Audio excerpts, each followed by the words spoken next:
आने वाले दिनों में हुकूमत ही मस्जिद के अंदर क्या चलना है, मदरसे के अंदर क्या चलना है, आशूर खाने के अंदर क्या चलना है, मस्जिद के अंदर क्या चलना है, ये फैसले करने वाली है। ये जुल्म मुसलमानों के ऊपर क्यों?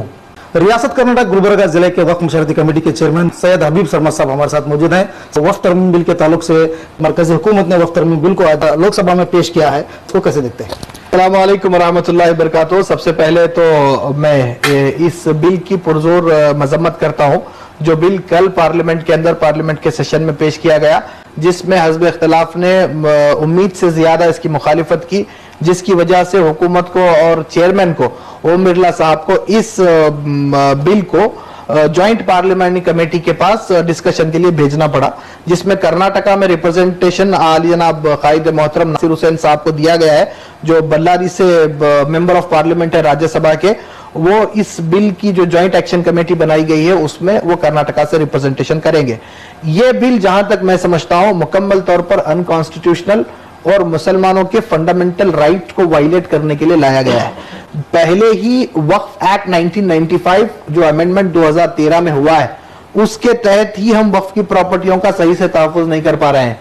उसके बावजूद इस अमेंडमेंट्स को अगर हम देखेंगे तो ये अमेंडमेंट सिर्फ वक्फ का ढांचा बाकी रखेंगे, वक्फ की मुकम्मल तस्वीर को बिगाड़ दिया जाएगा। अगर कोई गवर्नमेंट प्रॉपर्टी और वक्फ के बीच में डिस्प्यूट है तो ये वक्फ ट्रिब्यूनल को नहीं जाएगा, ये जिले के डीसी के सामने जाएगा, डिप्टी कमिश्नर के सामने जाएगा। जब तक डिप्टी कमिश्नर इस पर फैसला नहीं करते, उसके अंदर टाइम लिमिट नहीं दिया गया है। 5 साल भी डिप्टी कमिश्नर रख सकते हैं, 10 साल भी डिप्टी कमिश्नर रख सकते हैं, 15 साल भी डिप्टी कमिश्नर रख सकते हैं। जब तक डिप्टी कमिश्नर की इंक्वायरी कंप्लीट नहीं होती उस प्रॉपर्टी को वक्फ प्रॉपर्टी नहीं समझा जाएगा, उस प्रॉपर्टी को गवर्नमेंट प्रॉपर्टी समझा जाएगा। एक सब में बड़ी चीज, कर्नाटका ले लीजिए, दूसरी रियासतें ले लीजिए, स्टेट बोर्ड ऑफ औकाफ जो चलती है वो स्टेट बॉडीज से चलती है। स्टेट बॉडी के पूरे स्ट्रक्चर को खत्म करने का काम इसके अंदर किया गया है। इलेक्टोरल कोलीग्स को खत्म किया गया है, इलेक्टोरल जुमरों को खत्म किया गया है। खत्म करके 11 के 11 members nominated by the government रहेंगे। वो गवर्नमेंट जिस तरीके से चाहेगी वो फैसले वक्फ बोर्ड से लिए जाएंगे। आने वाले दिनों में हुकूमत ही मस्जिद के अंदर क्या चलना है, मदरसे के अंदर क्या चलना है, आशूर खाने के अंदर क्या चलना है, मस्जिद के अंदर क्या चलना है, ये फैसले करने वाली है। ये जुल्म मुसलमानों के ऊपर क्यों? हमारी मस्जिदें किस तरीके से चलेंगी, हमारी दरगाहें किस तरीके से चलेंगी, आशूर खाने किस तरीके से चलेंगी, मुकम्मल दस्तूर शरीयत के नाम पर हमारे पास मौजूद है। आज हिंदू एंडोनमेंट एक्ट के अंदर कोई मुसलमान को इंक्लूड नहीं किया गया। सुप्रीम कोर्ट की तरफ से रामलला जन्मभूमि अयोध्या की एक कमेटी बनाई गई, समिति बनाई गई, उसमें कोई मुसलमान नहीं है। सिख गुरुद्वारा गठबंधन कमेटी के अंदर मुसलमान नहीं है। तो वक्फ के अंदर 2 नॉन मुस्लिम मेंबर्स को कंपलसरी करने की क्या जरूरत हुकूमत हिंद को पड़ी? सेंट्रल वक्फ काउंसिल में भी 2 मेंबर नॉन मुस्लिम रहना है, स्टेट बोर्ड्स के अंदर भी 2 मेंबर नॉन मुस्लिम रहना है। जो एमएलएज नॉन मुस्लिम एमएलएज आज वक्फ बोर्ड को बर्बाद करने की, खत्म करने के बाइट्स मीडिया के अंदर दे रहे हैं, उनको स्टेट बोर्ड ऑफ औकाफ का चेयरमैन बनने का स्कोप ये एक्ट देता है, ये तरमीमी बिल देता है। अगर ऐसा आदमी जो वक्फ बोर्ड को खत्म करना चाहता है, मुसलमानों के खिलाफ नफरत रखता है, ऐसे आदमी को आप स्टेट बोर्ड ऑफ औकाफ के चेयरमैन की कुर्सी पर अगर बिठाएंगे तो क्या सर्कुलर स्टेट बोर्ड से जारी होने वाले हैं?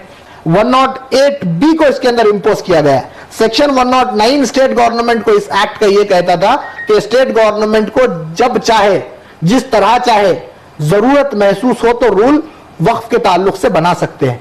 अब यह सेक्शन 108B कहता है कि सेंट्रल गवर्नमेंट बनाएगी। कर्नाटका के वक्फ रूल सेंट्रल गवर्नमेंट क्यों बनाएगी? कर्नाटका के वक्फ रूल कर्नाटका की स्टेट गवर्नमेंट बनाएगी। अब यह तरमीमी बिल कहता है कि स्टेट गवर्नमेंट नहीं, सेंट्रल गवर्नमेंट इन रूल को बनाएगी। तो जुडिशरी को खत्म कर दिया गया, वक्फ ट्रिब्यूनल की ताकत को खत्म कर दिया गया। तो यह बिल वक्फ बोर्ड की तमाम एटोनॉमस को खत्म करने के लिए, इकोनॉमी को खत्म करने के लिए, इख्तियारात को खत्म करने के लिए और पूरे हिंदुस्तान के 8 लाख वक्फ प्रॉपर्टीज को हुकूमत हिंद अपनी मुट्ठी में लेने के लिए लाए हुए तरमीमी बिल है।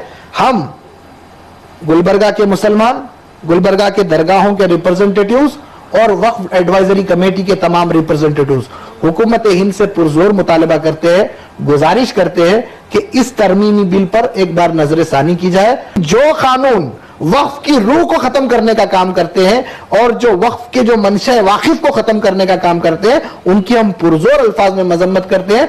नाजायज कब्जों को लेकर इसके ताल्लुक से क्या कहेंगे सर? वक्फ के नाजायज कब्जों के ताल्लुक से इस एक्ट के अंदर कुछ नहीं कहा गया।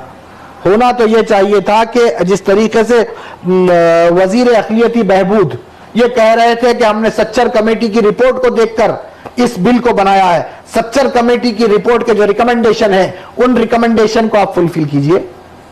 सच्चर कमेटी की रिपोर्ट के जो रिकमेंडेशन है, कहा कि दलितों से नीचे आज मुसलमान का एजुकेशन लेवल जा चुका है, उसको आप फुलफिल कीजिए।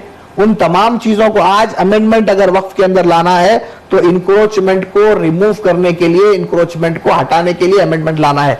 वक्फ की जायदादें जो कहा जा रहा है 8 लाख प्रॉपर्टीज वक्फ के अंदर रजिस्टर्ड है, उसके अंदर मैं समझता हूं कि 5 लाख से ज्यादा प्रॉपर्टीज आज इंक्रोच हो चुकी हैं। उसके इंक्रोचमेंट को रिमूव करने के लिए बड़े बड़े लैंड माफिया, बड़े बड़े जो आज फेसस हैं, पॉलिटिकल चेहरे हैं, उनको बेनकाब करने के लिए कवानीन लाने की जरूरत है और वक्फ एक्ट को मजबूत करके उन प्रॉपर्टीज का तहफ्फुज करने की जरूरत है। नीतीश कुमार को देखा जाए तो यहाँ पर आंध्रा के यहाँ पर सीएम को देखा जाए तो खामोश है, इनसे सबसे ज्यादा माइनॉरिटी का इन लोगों को सपोर्ट मिला है, मगर खामोश क्यों है? जेडीयू की तरफ से इसकी पार्लियामेंट के सेशन के अंदर मुखालिफत की गई है और मुखालिफत कर कर ये कहा गया है कि हमें इसके ऊपर कन्विंस करें कि ये बिल मुसलमानों की मुखालिफत के लिए नहीं लाया गया। रही बात चंद्रबाबू नायडू साहब की, तो हम उनसे ये कहना चाहते हैं कि आंध्रा के मुसलमानों ने एक भरोसा कर कर, एक बिलीव करके भारतीय जनता पार्टी के साथ आप होने के बावजूद भी एक कसीर तादाद में आपको वोट किया है।